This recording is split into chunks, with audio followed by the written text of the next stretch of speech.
सोचो एक बार, एक ऐसी गाय जो देवताओं को भी नहीं मिली, जिसके लिए राजाओं ने युद्ध किए और जिसे असुराओं ने स्वर्ग से छीनने की कोशिश की, और वो सिर्फ एक गाय थी। इस वीडियो के एंड तक तुम समझोगे कि उन्होंने एक गाय में ऐसा क्या देखा जो उन्हें इतनी कीमत लगती थी। हिंदू माइथोलॉजी में कामाधेनु को कामधेनु कहते हैं। कामा मतलब इच्छा, धेनु मतलब गाय, तो लिटरली वो गाय जो हर इच्छा पूरी करे, जो भी मांगो वो दे, कभी ना कहने वाली, कभी ना ठकने वाली, एक ऐसी डिवाइन बीइंग जो समुद्र मंथन के वक्त इस दुनिया में आई। उसी समुद्र मंथन से जो हमने पिछले एपिसोड में सुना था, जब अमृत निकला था और गरुड़ा की कहानी शुरू हुई थी। और इसके बाद से हर कोई उसे चाहने लगा, देवता, असुर, राजा, साजे, क्योंकि जिसके पास कामधेनु होती थी उसकी कोई जरूरत कभी पूरी नहीं रहती थी, कोई कमी नहीं होती थी, हर चीज एबंडेंट होती थी उसके आसपास। एक बार की बात है, सेज वशिष्ठा के पास कामधेनु थी और राजा विश्वामित्र अपनी पूरी सेना लेकर उनके आश्रम में आया, क्योंकि उसने सुना था कि एक सजे के पास ऐसी गाय है जो कुछ भी दे सकती है। तो उसने सोचा कि ये तो राजा के पास होनी चाहिए, सेज के पास क्यों रहेगी। लेकिन वशिष्ठा ने सीधा मना कर दिया और कहा कि कामधेनु मेरी नहीं है, मैं उससे दे नहीं सकता। विश्वामित्र को गुस्सा आया और उसने फोर्स यूज करने की कोशिश की, और तब कामधेनु ने खुद अपनी रक्षा की, अपने शरीर से एक पूरी सेना पैदा की, वॉरियर्स और हाथी और वेपन्स, और विश्वामित्र की पूरी सेना को हरा दिया। एक गाय ने एक राजा की सेना को हराया। और एंशिएंट इंडियंस ने ये सिर्फ इमेजिन नहीं किया था, उन्होंने कुछ ऐसा ऑब्जर्व किया था इस एनिमल में जो उन्हें लगता था कि सिर्फ एक डिवाइन बीइंग ही कर सकती है। दुनिया में गाय की सबसे एंशिएंट और प्योरेस्ट ब्रीड्स में से एक है गिर काऊ, जो सिर्फ इंडिया में मिलती है और स्पेसिफिकली गुजरात के गिर रीजन से आती है। और साइंस ने इस गाय के बारे में कुछ ऐसा डिस्कवर किया है जो जेन्युइनली रुक के सोचने वाली बात है।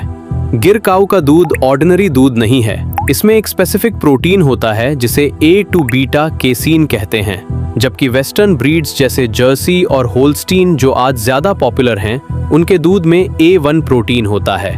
और ये फर्क छोटा लगता है लेकिन इफेक्ट बहुत बड़ा है, क्योंकि A2 मिल्क को डाइजेस्ट करना ह्यूमन बॉडी के लिए सिग्निफिकेंटली ईजियर है।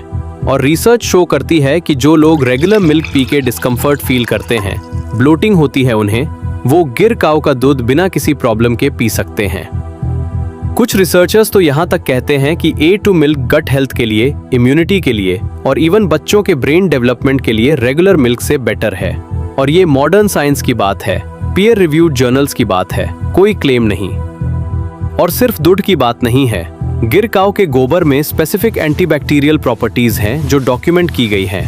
और एंशिएंट इंडियंस जो घरों में काऊ डंग लीपते थे, वो कोई प्रिमिटिव प्रैक्टिस नहीं थी, वो एक्चुअली एक नेचुरल एंटीसेप्टिक यूज कर रहे थे, बिना उसका नाम जाने, बिना लेबोरेटरी के प्रूव किए, सिर्फ ऑब्जर्वेशन से।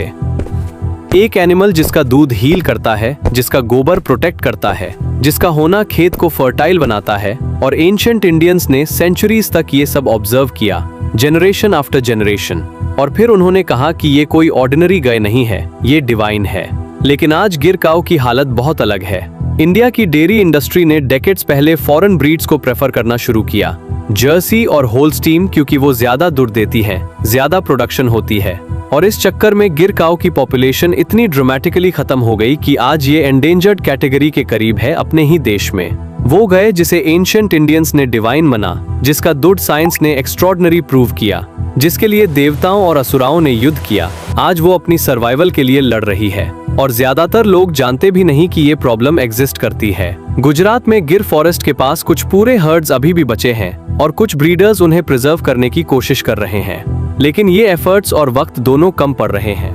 कामधेनु की कहानी सुन के लगता है कि एंशिएंट इंडियंस ने एक गाय को डीफाई कर दिया बिना वजह के, लेकिन जब तुम एक्चुअली देखते हो कि उन्होंने इस एनिमल में क्या ऑब्जर्व किया, उसके दूध की क्या प्रॉपर्टीज हैं, उसका इकोसिस्टम में क्या रोल है, तो रियलाइज होता है कि वो वजह बहुत रियल थी, बहुत ग्राउंडेड थी, हजारों साल के पेशेंट ऑब्जर्वेशन पे बेस थी। उन्होंने एक एक्स्ट्राऑर्डिनरी एनिमल को एक्स्ट्राऑर्डिनरी रिकॉग्नाइज किया, और शायद हम वो काम अभी भी कर सकते हैं जब तक वक्त है।